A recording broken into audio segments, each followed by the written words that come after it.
Hey guys, I'm Kira, and today I'm going to show you how I clean and treat my plants.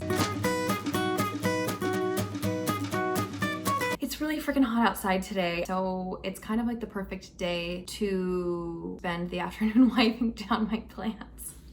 This Monstera in particular has come down with all sorts of pests. We've gotten mealybugs a couple of times earlier this summer, which are super hard to get rid of because if you miss one mealybug, then you're doomed and they'll all come back all over again. So what I try to do is every once in a while, maybe once a month, is I create this mixture of neem oil, soap, and water, and I spray down the plants and I use a cloth and a sponge to sort of soap it up like I'm giving it a bath, then wipe it down with water. It leaves really, really shiny and healthy, hopefully, for the next month.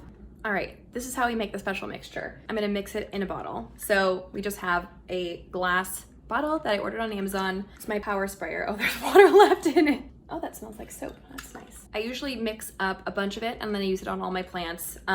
It still stays for a couple of days, maybe even weeks. So once I make it, then I'll have it for a little while. First, neem oil.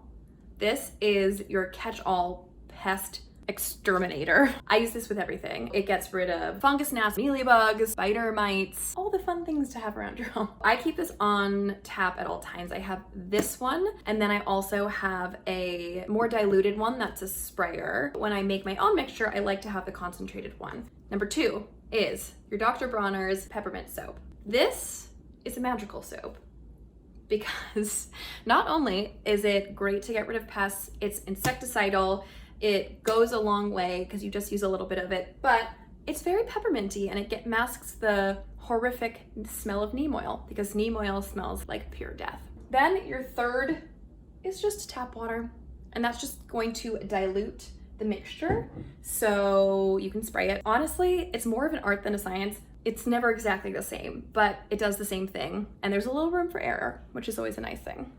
Let's mix this up together. Don't mind all of my makeup everywhere. So because this is concentrated, you're not going to want to use very much.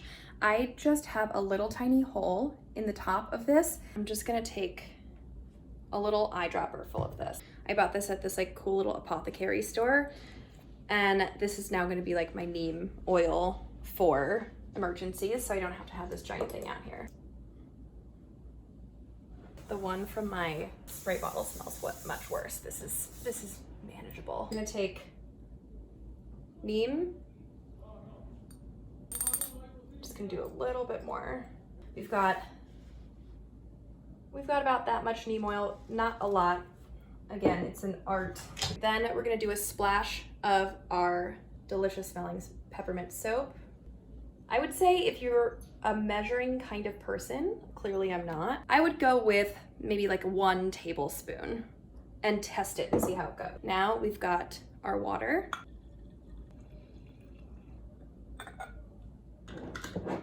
We'll shake this a little bit, mix it all up. And now we have our mix. And I'm gonna show you what we're gonna do with this next. But first I'm gonna clean up the rest of this neem oil. My eyes are watering. So I'm gonna start off by sudsing everything down, wiping it down with a cloth, and then going back over with a clean, wet cloth to make sure that we get any leftover suds, because we don't want like a white sudsy residue left on the leaves. So my favorite thing to use to clean these with are these white cotton gloves.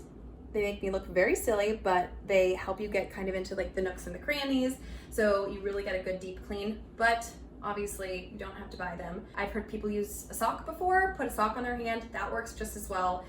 This is just a regular cloth, that works fine too. I personally just have a lot of plants and spend a lot of time cleaning them, so over time I've just really liked the ease of these cotton gloves. I'll put a link in the description below to the gloves. They're like 10 bucks, I think, for a pack of 12 on Amazon. They're like no name brand, they're just white gloves, and I always feel like a mime, but I'm obsessed with them. So we're gonna start with the spray down. We'll get them sudsed up, then we'll rinse the gloves off, and we'll take a wet cloth and wipe them down again. When I start with something this big, I like to just start on one side and get a whole section done, and then I kind of like rainbow my way over to the other side. So I'll start in the sort of middle side and then go over, because sometimes leaves will get lost in the shuffle just because there's so many. You're gonna want to make sure that the top side of the plants, the plant part that you see, looks pretty, obviously, but you want to make sure that you're getting underneath the plant too, because that's the part where a lot of pests start. And if you want to catch them before they get worse, make sure that you're lifting these leaves up and you're spraying from underneath as well. Because this isn't just to make your leaves shine, it's making sure that they don't have pests.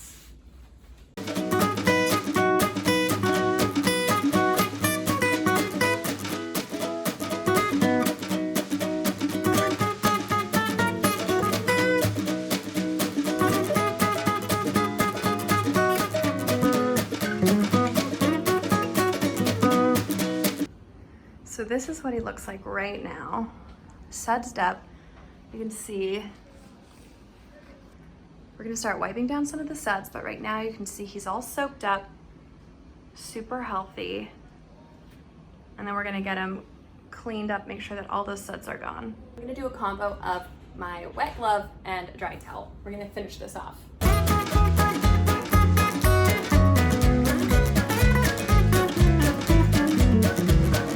That's how I clean my Monstera, and look at how shiny and healthy her leaves are. We've got lots of new leaves coming in too, you can see. Look at that new baby there. Got that new one there. It's just helpful to do once a month, just to keep everything super fresh, pest-free, and happy.